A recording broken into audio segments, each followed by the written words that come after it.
और लौंग से जुड़ी चर्चा को आगे बढ़ाते हैं और अब बात करते हैं उस उपाय की जिसे करने पर हम सभी की सेहत अच्छी हो जाएगी, संतान का सुख मिलेगा और संतान पढ़ाई में अव्वल आएगी। तो पंडित जी बताइए वो चमत्कारी उपाय।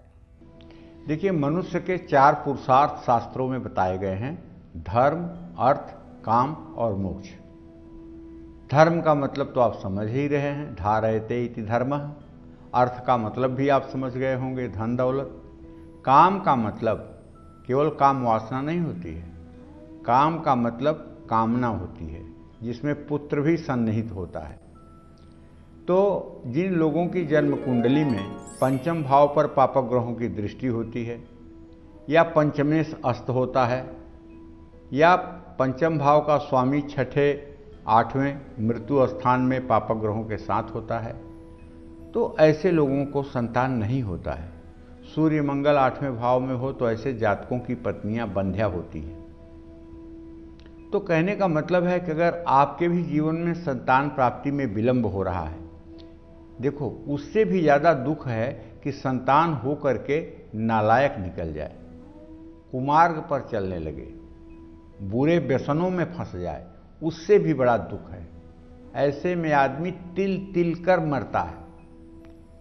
अगर आपके जीवन में भगवान न करें कि कभी ऐसा दुर्भाग्य उदय हो, लेकिन अगर आपका संतान, आपका बच्चा सही रास्ते पर नहीं है, जिससे आपको मानसिक पीड़ा होती है, वो कहना नहीं मानता है, अपने भविष्य के लिए चिंतित नहीं है, तो आपको चाहिए कि एक चांदी की ऐसी डिब्बी ले आइए जिसमें आप 50 लौंग गिन करके रख सकें और उसे अपने बेडरूम में जहां आप सोते हैं पूरब दिशा में ऐसे जगह पर रखें कि उसे कोई डिस्टर्ब ना करे।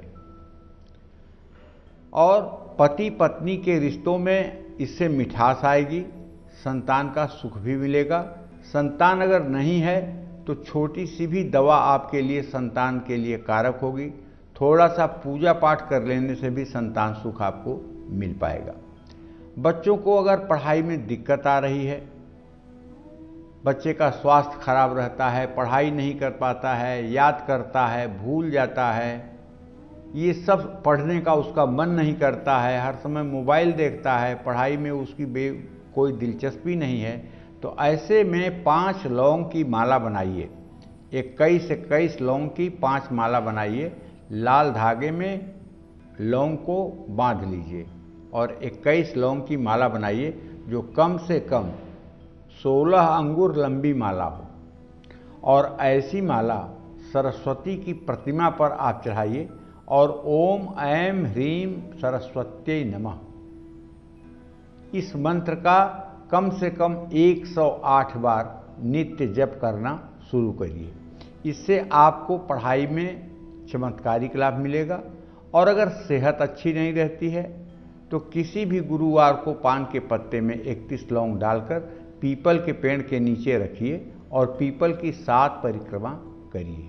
लेकिन अगर गंभीर बीमारी है, 4-6 महीने से बीमार हैं, तो हो सकता है कि ये उपाय इतना असरदार न हो, तो उसके लिए आप गंगा जल पानी में डाल करके स्नान करिए। अगर स्नान नहीं कर सकते हैं तो कम से कम गंगा जल पानी में डालकर उससे पूरा शरीर पोंछवाइए।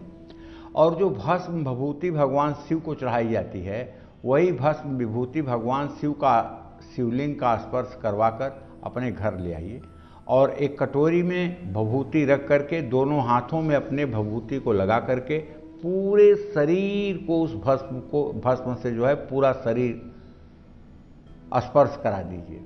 और ये उपाय लगातार आप 40 दिनों तक करते रहिए। नहाने के बाद भस्म लगाइए और भस्म लगाने के बाद तेल वगैरह कोई चीज़ ना लगाइए।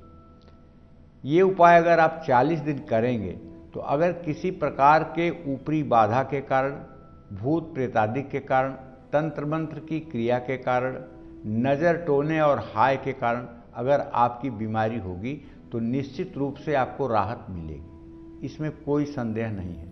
अगर आपको हर समय हल्का बुखार लगा रहता है, आपकी जीभ सूखती रहती है, आपको थूक कम बनता है, आपको खाने का स्वाद नहीं मिलता है, तब भी आपको चाहिए कि नहाने के बाद अपने पूरे शरीर पर आप भस्म विभूति लगा लें। भस्म तो पता भी नहीं चलेगा कि लगी है कि नहीं लगी है। लेकिन ये उपाय है बहुत कारगर। देवी भागवत में इसका वर्णन आता है। मैं अपने दर्शकों को इसलिए बताता हूँ कि मेरे दर्शक अगर इन उपायों को करके सुखी और संपन्न रहेंगे तो शायद मुझे भी शांति मिलेगी। पीपल की 7 परिक्रमा तो सभी के लिए आवश्यक है, इसमें कोई दो राय नहीं है। पीपल की 7 परिक्रमा करने से सब प्रकार की मनोकामनाएं पूरी होती हैं। जय मां विंध्यवासिनी।